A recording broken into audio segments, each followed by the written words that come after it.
man. Shalom, shalom, shalom. Kwame Yasha'Allah. Priest Zabach, HOI. On the camera, of course. Brother Nala. Right, so once again, Israel, we're back with another movie review. It's been a while now. How long?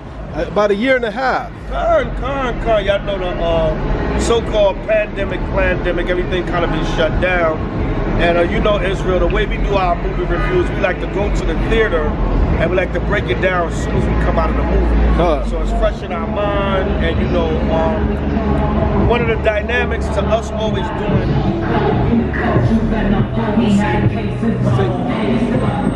You can't make this up. Unbelievable. Unnecessary noise. Right. You know what I'm saying? A quiet place. Right, The monsters would have got their asses. Yeah, the Asians would have got his ass. Yeah. The monsters would have got him. Making all that damn noise. Right. You know what I'm saying? But anyway, one of the dynamics of our movie reviews is always we go to the theater and watch it, and we do it fresh from the dome. You know what I'm saying? We might do a little research on the movie, or maybe not. We might just let it all be a surprise, and we just go in on it as soon as we see the movie and come out the theater. So some of y'all over the last year or so, you've been asking for movie reviews from stuff that was on cable, or some of the movies came direct on Amazon and things of that nature. But one of the power dynamics to our movie reviews is how we always did it like this. Right. As soon as we came out the theater, you know, we live in Times Square. Right. Sometimes we might be at another location, whatever. But that's just a little, you know, history of what kind of made our movie reviews unique. Right. I use the word unique for the sake of humility, so nobody don't get something. Oh, you think you got the best movie reviews? You know, Israel. But it made it unique. You know what I'm saying? So we back at it now, huh? Right, You know what I'm saying? I think the last movie we did was Hansel and Gretel. It was Hansel and Gretel. Okay, that was wild. You know? Yeah. So last couple of times now, I've been picking some little different ones. But, you know, it's all good. We had what was the other one? The Revenant. Oh, Revenant. The Revenant. Right. We had A Quiet Place. We had Quiet Place 2 tonight. Yeah. Hansel and Gretel. Some alternative ones. You know what I'm saying? Some you got to dig a little bit deeper in. Hostiles. Yeah. You know what I'm saying? Yeah. That was another one we got. Yeah. So tonight was A Quiet Place Part 2. We're going to be reviewing the movie A Quiet Place Part 2. All right. Spoiler alert. If you haven't seen the movie, go and watch it. Check it out so you can you know, go and watch the movie first and then come back and watch the review. Right. All right, because we're going to do some spoiler alerts. You can also watch Part 1. Right. If you've never seen Part 1, watch Part 1 to get a follow-up, and then watch Part 2, and then come back and check out the movie review. Right. All right, so that's a spoiler alert, because we're going to be going to some of the things that happen in the plot. So, of course, first and foremost, I take my notes as we go along. One main thing about the ongoing theme of Esau's post-apocalyptic movies is he's always saving the day. They're always coming back, and there's always, you know, a survival aspect with Esau.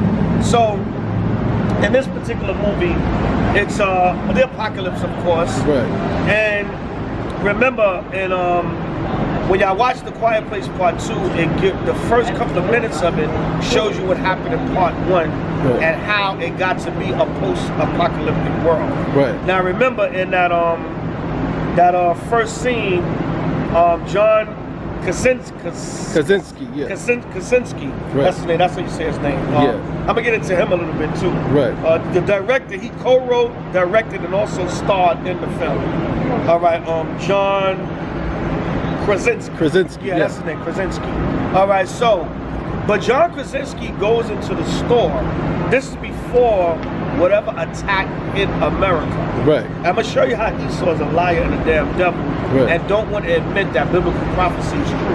Right. Because, remember, when he went into the store in the opening scene, when they went back, they gave you a prelude to the first part to show you, to lead you up to the second part, which was good. Because a lot of movies don't do that. Right. They'll just pick up where they left off, and you got to figure it out, and you got to see part 1. So, Lucky, to lam you back, that's why you don't necessarily have to see Part 1, because part 2 shows you what happened leading to that. Right. So you can actually watch part 2 without even watching part 1. Right, and that was unique because, like I said, a lot of movies don't do that. Right. They just pick up where part 1 left off, and then maybe later in the movie they'll flash back here and there. But The Quiet Place 2, they did that, so you really don't have to see one. Right. I mean, it would behoove you to see part 1. Right. But you know, you really don't have to. Right. You can watch part 2 without seeing part 1 and see what happened. All right, but notice when he went into the store and they were showing, I think it was in Singapore or Shanghai, somewhere. Yeah, somewhere in Asia. Somewhere in Asia, they were showing how all these people died. And he asked the Edomite, remember the Edomite, the store clerk, the store owner, he looked shocked and scared. Right. He asked him, how did it happen? Right. He said, I don't know, some kind of bomb. Right. Right, so Esau, A Quiet Place Part 1 and Part 2 is very vague on how we got to this post-apocalyptic world. Right. But they give you hints and clues. Right. He said, I don't know, some kind of bomb. Right. What kind of bomb? Right. A nuclear bomb. Right, right. And then in Part 1, as it hits America, what happens? The dark clouds and fire come out of the sky, which is the chariots, Yahweh Shai second coming, but you don't want to show that. Right. So you say a bomb, then you show these clouds with fire, and remember in Revelations 1, it tells you, behold, he cometh with clouds, and every eye shall see him. So my point being, we know how America is going to be destroyed. Right. Your apocalypse is going to come with the second coming of Yahweh Shai and the nuclear destruction. Right. The Edomite said, he said, I don't know, some kind of bomb. Right. Yeah, nuclear bomb. Right. All right, and the chariots and the angels, which I'm going to get into, the so-called monsters in the movie The Quiet Place, that's the angels. Right. All right, but you always, every time you make a movie about outer space invading America, is always aliens. Right, it's not Yahweh Shai and the angels. Right. It's a mother or father alien with all their alien minions, which is really Christ and the angels. So I'm showing you how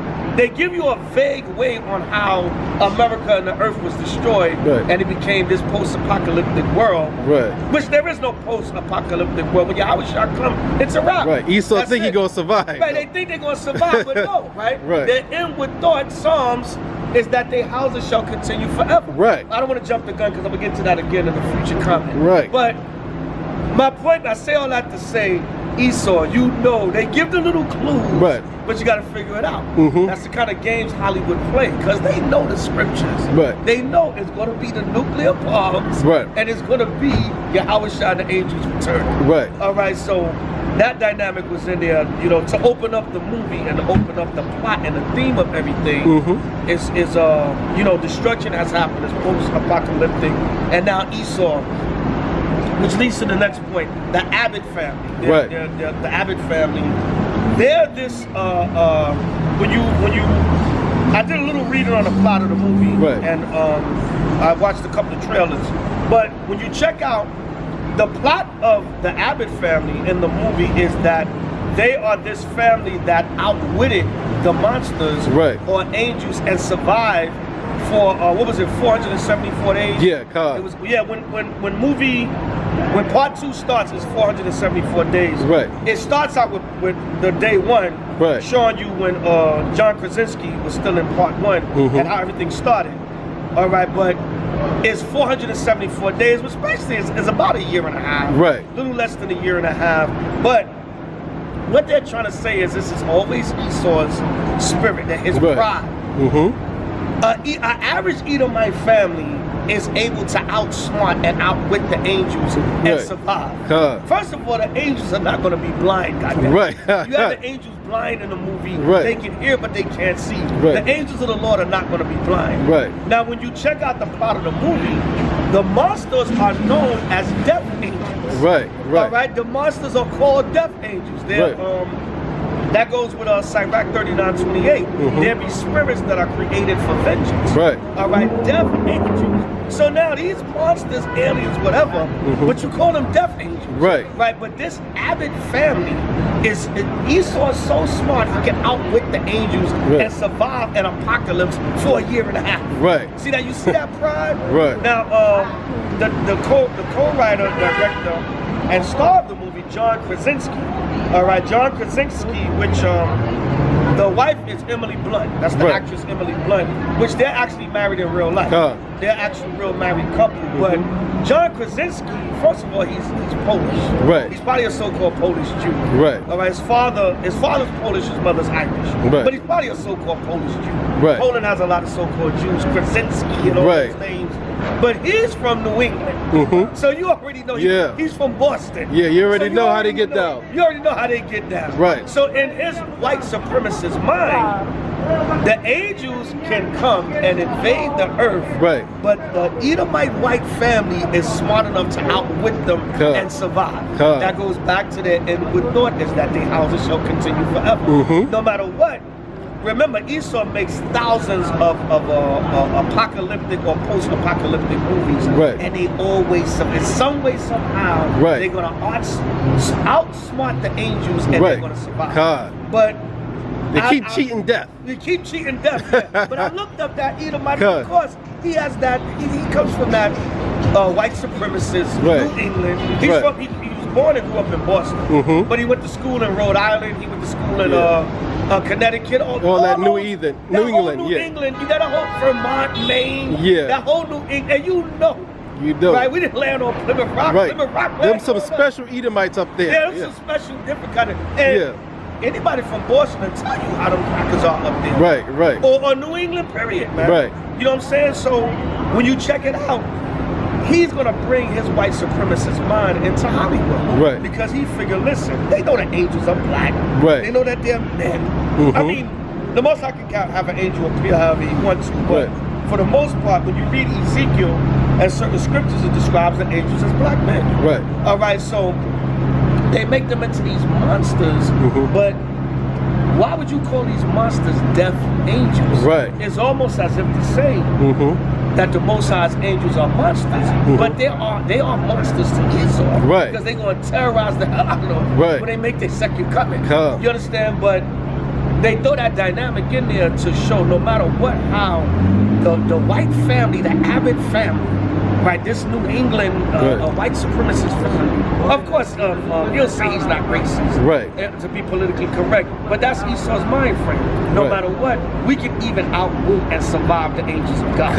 Right? But next point is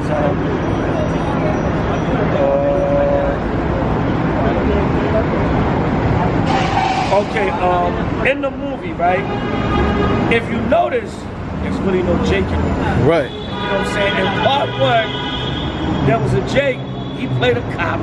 He got killed right away. Then in the second part, it was really only that Hamite actor. Jaimin Hunsu. Jaimin Hunsu.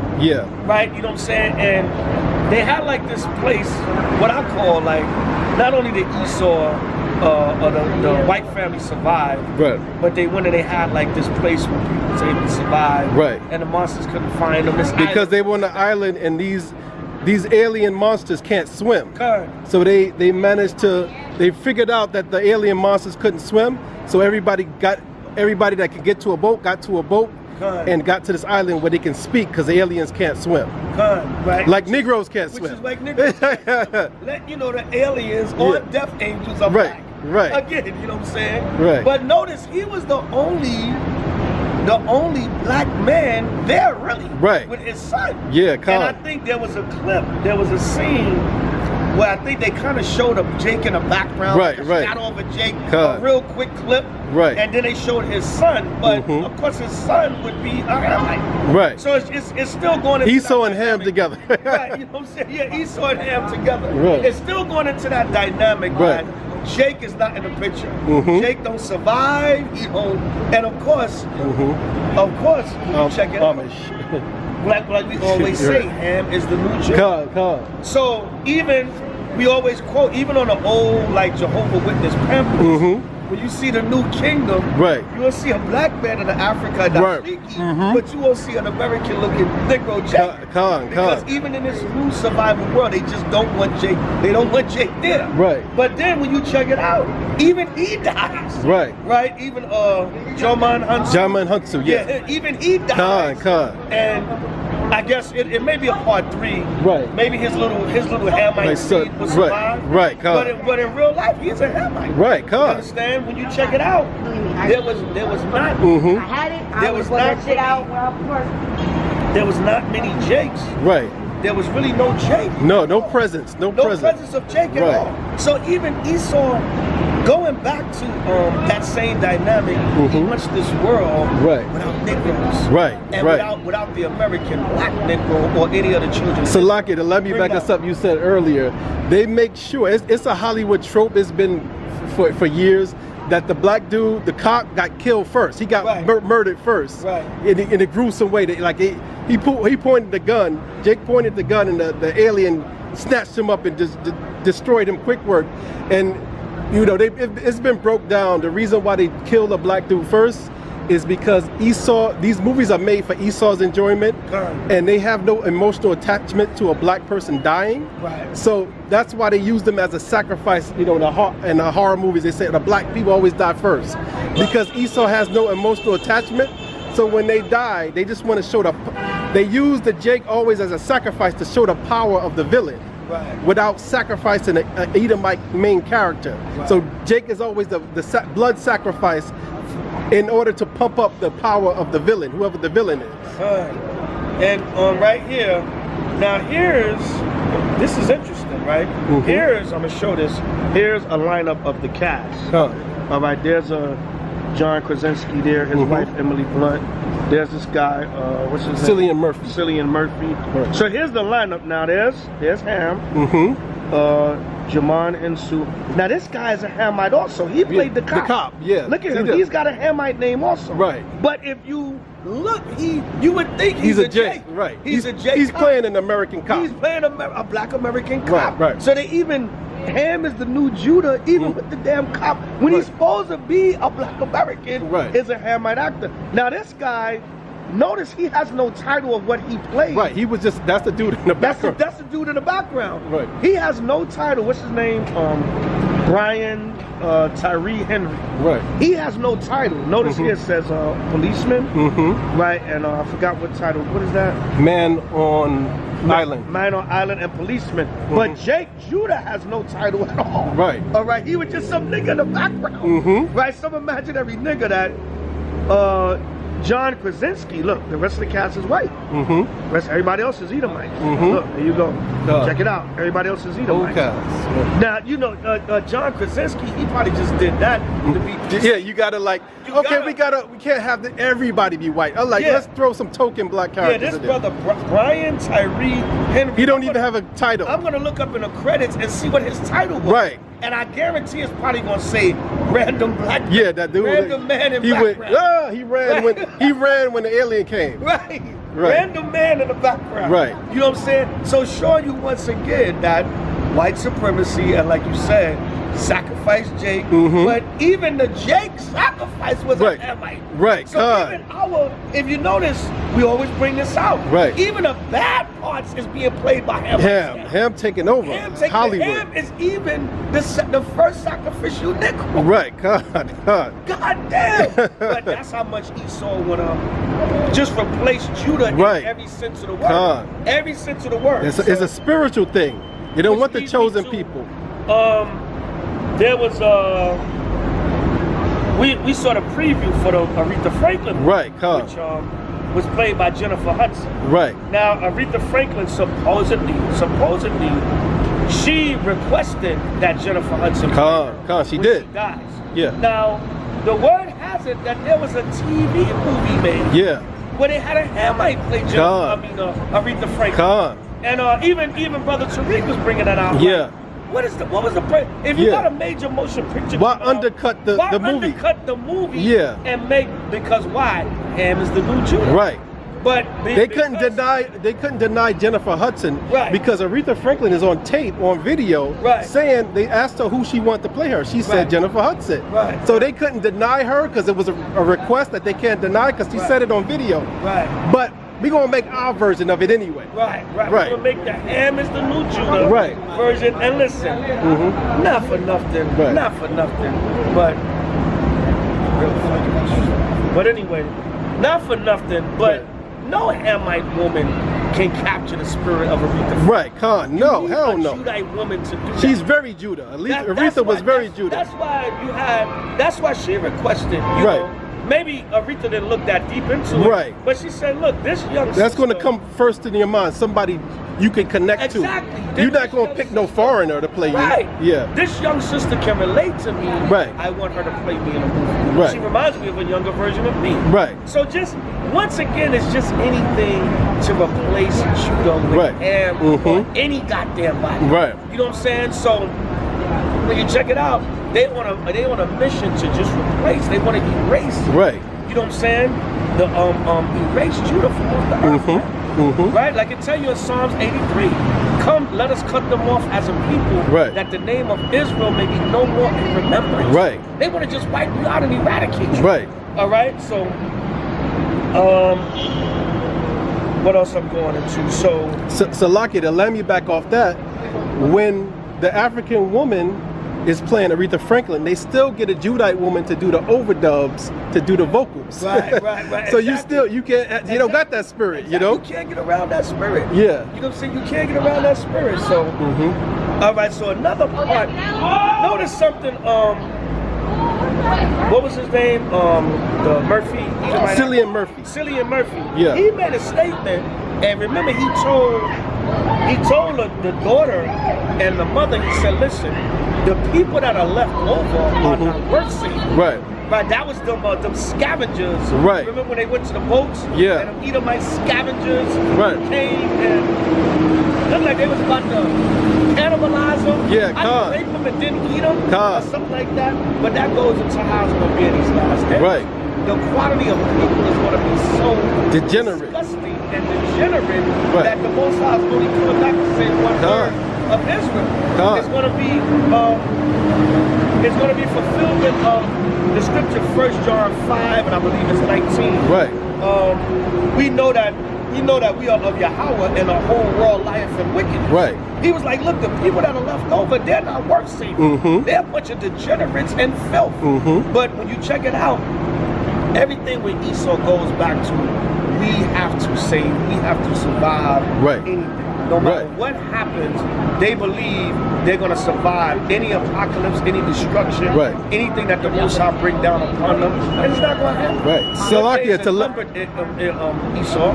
To let me back off what you said about how things are going to get degenerate, you saw a lot of examples of that during the pandemic.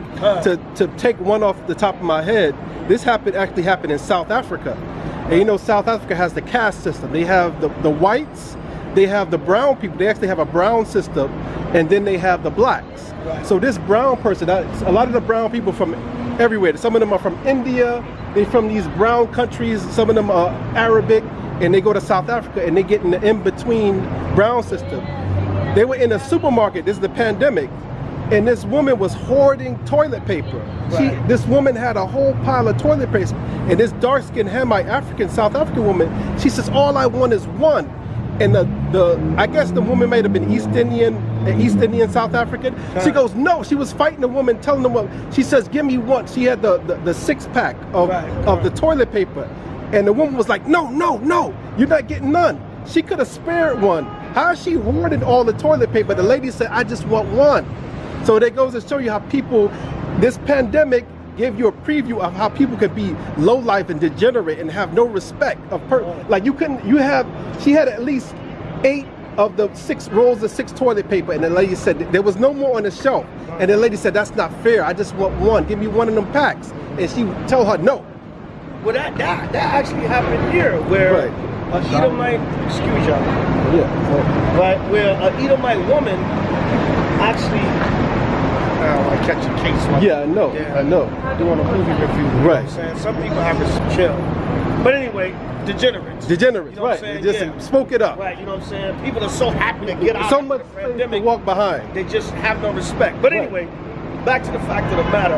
That happened here though. There was an incident at a Dollar Tree. Wow. Where a white woman went, I guess she got a heads up. A lot of people didn't know yet. She got a heads up and she went and bought the entire truck. Wow. Of all the toilet paper that came into the Dollar Tree for that day, she bought all of it. Wow. And then she had it lifted up onto her truck. Wow. People are unbelievable. And it was like, well, what are you doing? But it hadn't really got bad. Right. And then there was an Edomite that he went somewhere, he bought up a whole bunch of toilet paper or paper towels, something. Right. And then he was trying to sell it on Amazon or something, whatever, for this astronomical they were selling, you know what I'm saying? Like in March of 2020, they were selling toilet paper to Amazon. Yeah. They had face masks they were selling for $100 a piece on Amazon. They had damn the paper towels. Yeah. They had Lysol for $2,000. Yeah, hand sanitizer. Yeah, they had cans of Lysol around March, early April of 2020. Yeah. So to show you the degenerate how society can start to collapse. Once it collapses, people show this true self, how evil and greedy they could be. Right. You know. That's why even I keep bringing it out, and we're gonna be bringing this out all summer because it's gonna be happening. Right. They brought out on ABC News that the pandemic, because of the pandemic, they said people are gonna come out, but they're estimating that mass shootings, suicide, and drug overdoses are going to be on a high level this summer because people are still reeling from the pandemic. Right. So they're going to come out, but they damn near don't know how to deal with society no more. And they still got overlaying depression and things of that nature that they're suffering from. So they're already predicting there's going to be mass shooting, suicide, and drug overdoses. But that's all judgment of the Most High. Right? Because the Most High, just like the movie The Quiet Place Part 2, the Most High said he's going to start to take those on the earth in great numbers. Right. You know what I'm saying? Tell you that in 2nd Ezra. And then in Isaiah it says, behold, the Lord maketh the earth empty. Because a lot of death and destruction going to start happening to these people. So even as the system and society is declining, the people are going to become more and more degenerate. Right. So that's why the Edomite said, it's not, these people are not worth saving. Right. Remember, it tells you in the last days, perilous times shall come. Right. Men shall become lovers of themselves, hateful, boasters, proud. Right. Lovers of self more than lovers of God. It's all prophecy. Right. You know, it says, because iniquity shall abound, the love of many shall wax cold. So as more prophecy starts to happen, you're going to see the quality of people degenerate. Right. And the only quality of people is going to be the 1/3 of it. Right. 2/3 of our people, Esau and the nations, they're going to be the lowest of the low. Right. All right, so what you want to add on? I just got one little, because the movie was cut and dry, and plus you covered basically, there was no deep breakdown. But to add on one more thing, you had Esau's in these because Esau, this is a thing for Esau. Esau comes out with these apocalyptic movies every year. So if you know, and with that said, a lot of stuff they are basing on stuff that they're thinking about or stuff that they know they're preparing for. For example, they had the spirit of the bunker. Like when they finally decided to move forward from part 1, they were in the house. So part 2, they was looking for other people. So they ran across this booby trap factory, and the boy stepped into a bear trap. The Esau gonna fall into his own net. So when he stepped into the bear trap, the Cillian Murphy's character was making his home in the factory, and the factory had a bunker underground, so he could survive underground and go inside the bunker where the sound couldn't be heard. But Esau has a version of that for real. Esau has these bunkers. There's bunkers in New York. They have secret little bunkers under the condos, and of course Colorado has a whole underground world of bunkers, and they have a few of those across the country where they literally have little mini cities underground. So Esau subliminally showing you of that bunker spirit, that they know that this day is coming. I mean, they have underground. They even kind of show you that in the movie Us, about this underground world. That's really real. And Esau is prepared. Even Esau with these homes in the Midwest and stuff. They build their own underground they call it a fallout shelter. They build their own underground bunker. So they always put that bunker spirit in most of the apocalyptic movies, but that's based on something real. When you check it out, the History Channel got a series on it. It's called Cities of the Underworld. Yeah, they got it, and literally when you check it out, when you do research, Esau been building them for hundreds of years. They knew their day was coming. They don't know when. Right, but they knew their day was coming. They tell you they've been. Some of these cities go back to our time. Right, because we had the underground cities. We had catacombs. But we was hiding from Esau. Right, hiding from them. Invasions. Right. So they kind of copied that and reversed it, and they made Cities of the Underworld for them. Right. Because, you know, they said, listen, let's get a head start. And that's that spirit too. Oh, that's another dynamic I want to bring out in the movie. Esau feels he's going to survive so much. That's why the father sacrificed himself. Right. And the little girl was willing to sacrifice herself. Right. Because they got that spirit. Remember, they had a little baby in the house. So they got that spirit like, well, even if I die, my white family and children they will move on. They'll live on. That's why they prepare hundreds of years in advance. Right. Because if you look at it like, why you building something in the 1800s for the year 2000? Right, because what you figure, well, even with my death and demise, my children and my seed line will live on. The white seed is going to live on. They're going to live on, and that's how much pride they got, because they prideful. Even in your death, it's like, well, I'll still rule through my children. Right, you know what I'm saying? I'll look from the satanic underworld, and my children will still be ruling. You know what I'm saying? So that's that spirit of pride that they got. That's why they like, well, I'll sacrifice myself because my children and my family, they're going to live on forever anyway. Right. You know what I'm saying? Or Esau got that spirit like, I just might save the day. Right. So he can be the damn hero again. You know right. Because remember the little girl, the Murphy character, he told her it's too dangerous to go back and try to save those people. She said, no, I have to. Right. Esau they just gotta have that hero spirit.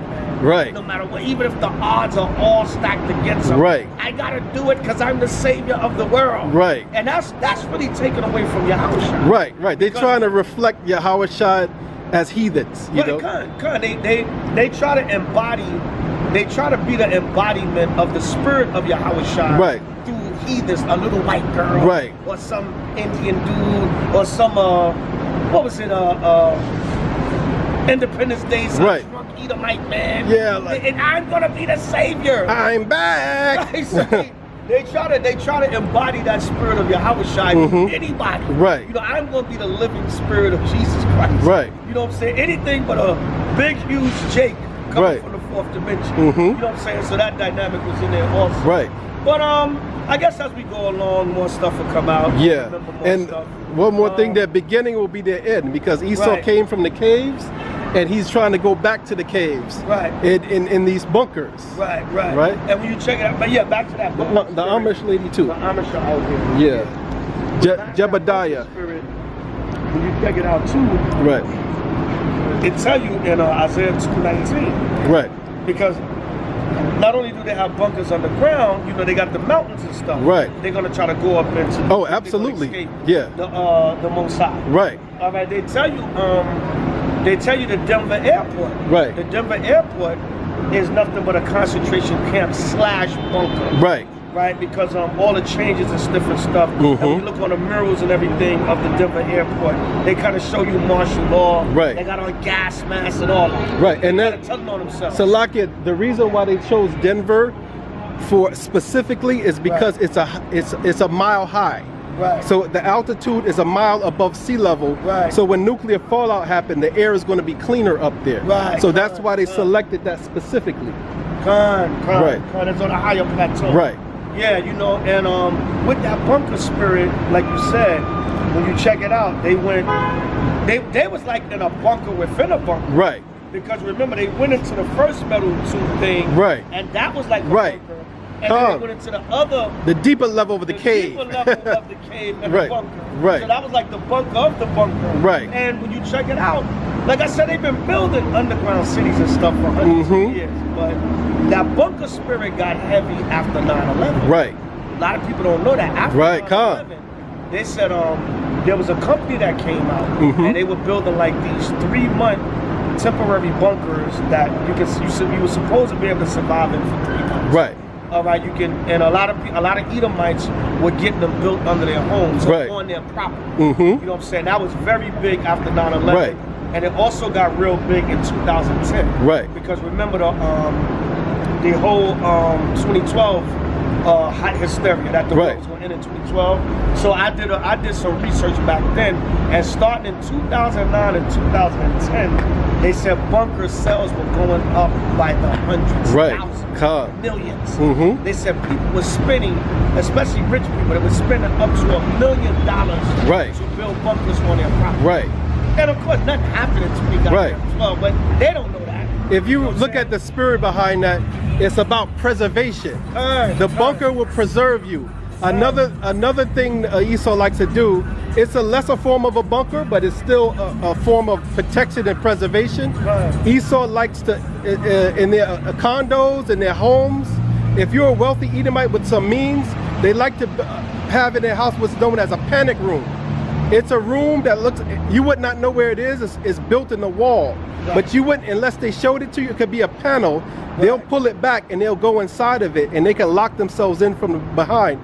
All those people that live in Hollywood, every Hollywood house, if you're a rich Edomite, you're not going to have one without a panic room. That's like a bathroom to them. They're going to have if you live in a condo, they're going to have a panic room.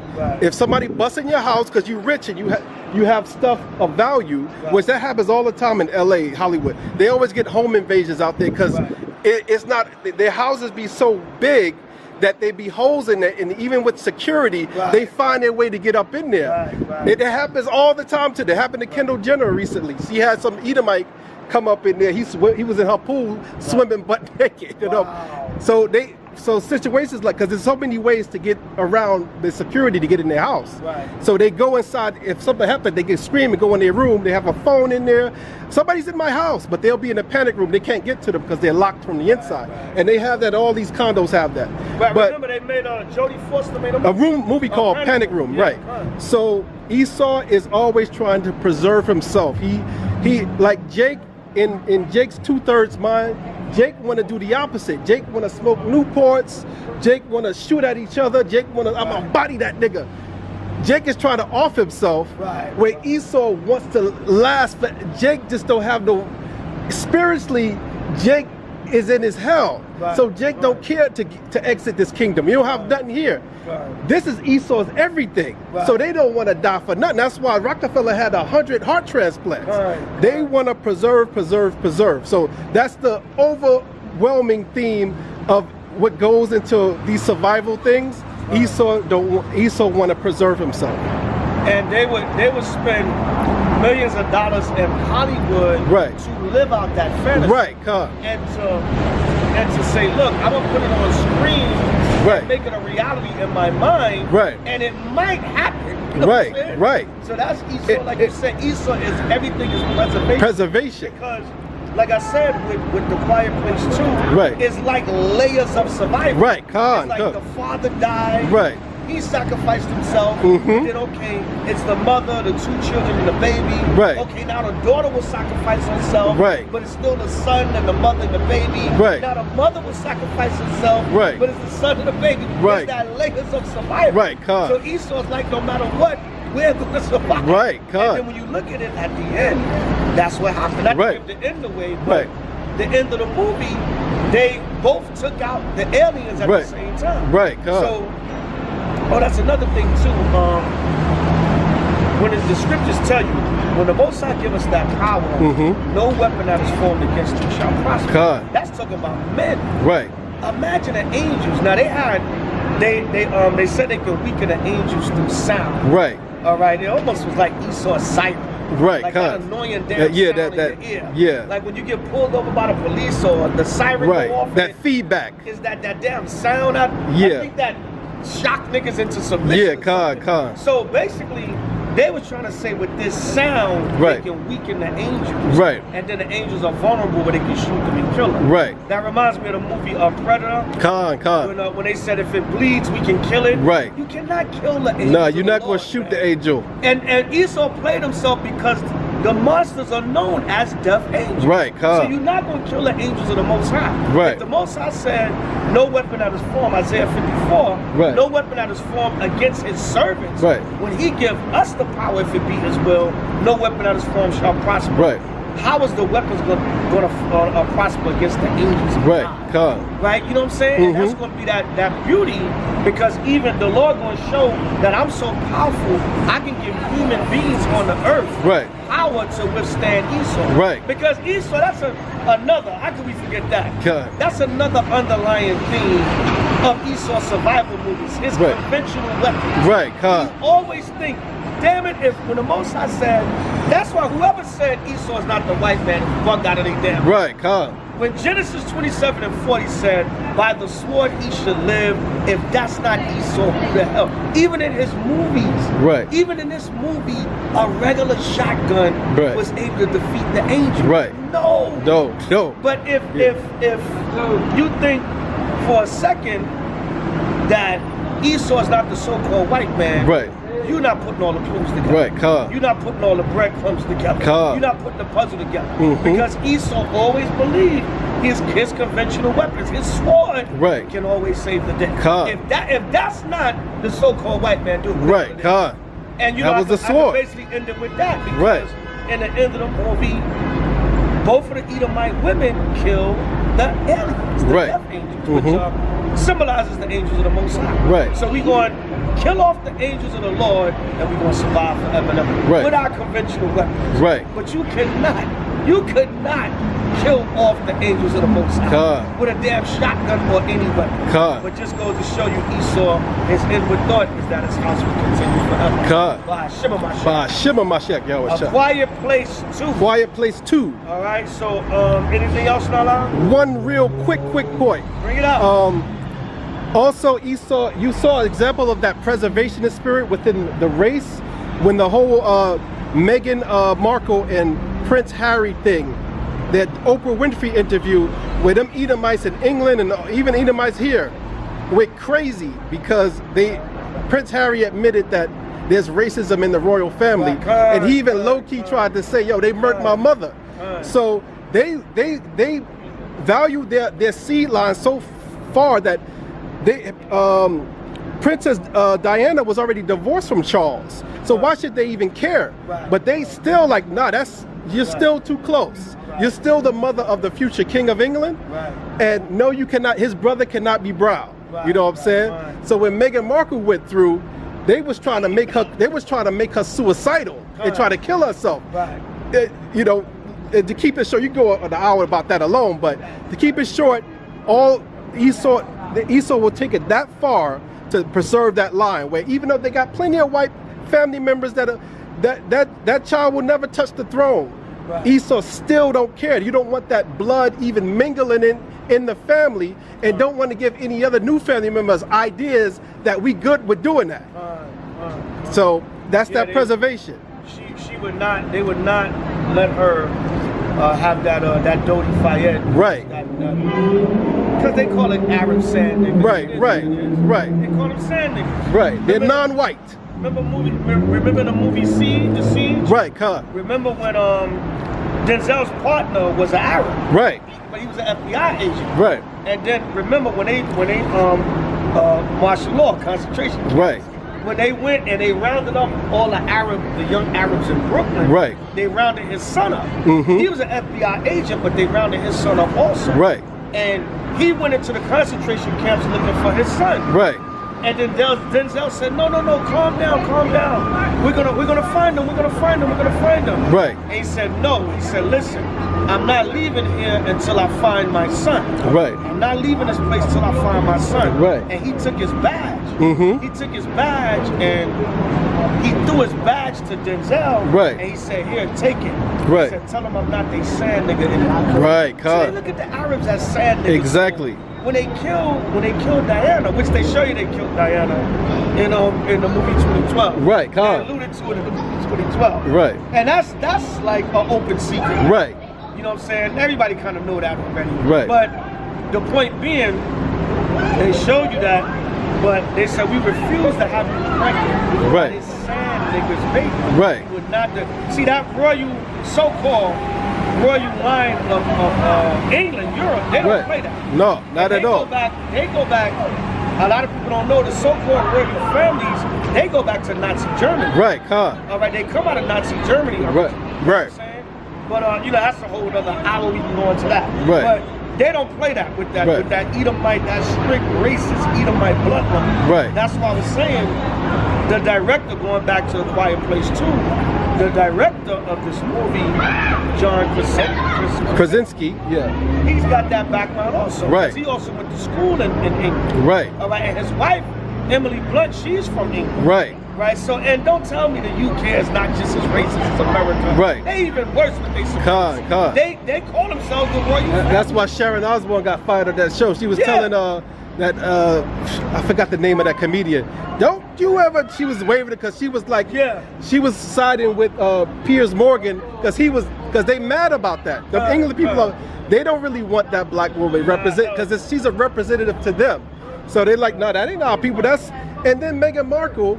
And Meghan Markle don't even mess with black. She was raised around white people. They don't even know the dynamic that she didn't even grow up around black people. But in their mind, her father's white. They don't understand that. The higher ups know. That nigga blood is still in them. That's what you know what I'm saying? But that nigga blood is still in them. Right. You know what I'm saying? So that makes them they furious about that. Yeah, they furious about that. Yeah.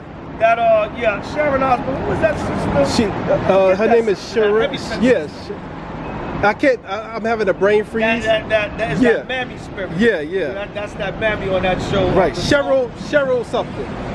Cheryl something. Yeah, Cheryl something. Yeah. But anyway, with John Krasinski, he's got that New England, that England, that UK, that he's got that spirit in him also. Right, even though his father's Polish, but it's all the same. Right, it's that same energy and spirit. You know, so A Quiet Place 2. Right. Shimon Mashiach. That's the movie review. And part 3, they need to come to Times Square, those aliens, and rip this place up because it's damn noisy as hell in this Times Square. The Death Angels. The Death Angels need to come to Times Square and rip this place up. But Israel, they get a shot of it.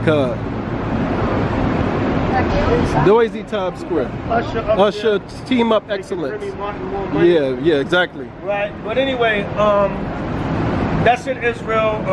Me and brother Nala back at it again. Salakia, you know, the planned pandemic kind of shut things down, and we like to do the movie reviews with a certain dynamic. So we back at it again. For this time that it stays open. Right. Until they shut it down again. Check it out. Let us know what y'all think. Once again, don't be simple. If there's anything we missed out on, add on. Right. I said, HOI Zabach, you forgot this stuff. And that's for you to do. You left out this part. That's for you to leave in the comments. That's for you to comment. Right. We can't say every... How could you not mention that part? Right. That's for you to mention. You know what I'm saying? And we may have not missed it. Right. It's just, we go off the top of the head. Right. From what we remember of the movie. Right. Half of this stuff wasn't even from my notes. Right. It was all through the spirit. All right, so that's what y'all commentary and things that y'all saw. If you want to go a little deeper, knock yourself out. That makes you the better man. Okay, you went deeper into the movie. All praise to Yahweh when Yahweh shot. You didn't see this part. That was deep though, Right. All right, that's what you'll bring it out. All right, so leave your comments or whatever. Check it out. You know what I'm saying? You know, watch the movie first and then come back and check out this commentary. And we'll come back. We'll try to come back with a few more commentaries for the summer and while things are open to break down some of these movies for you. HOI to the chariots fly. Hallelujah. All praises. Come Yashala, we still got legs. HOI pull up boys. All praises to Yahweh, Yahweh Shai forever and amen. Priest Zabach. Brother in Allah. Right. HOI to the chariots fly. All the camps of Yahweh, Yahweh Shai throughout the four corners of the earth. That's our review on A Quiet Place 2. Check it out, Israel. Let us know what y'all think. Leave y'all comments, subscribe, and keep this word going. Shalom. Shalom. Shalom.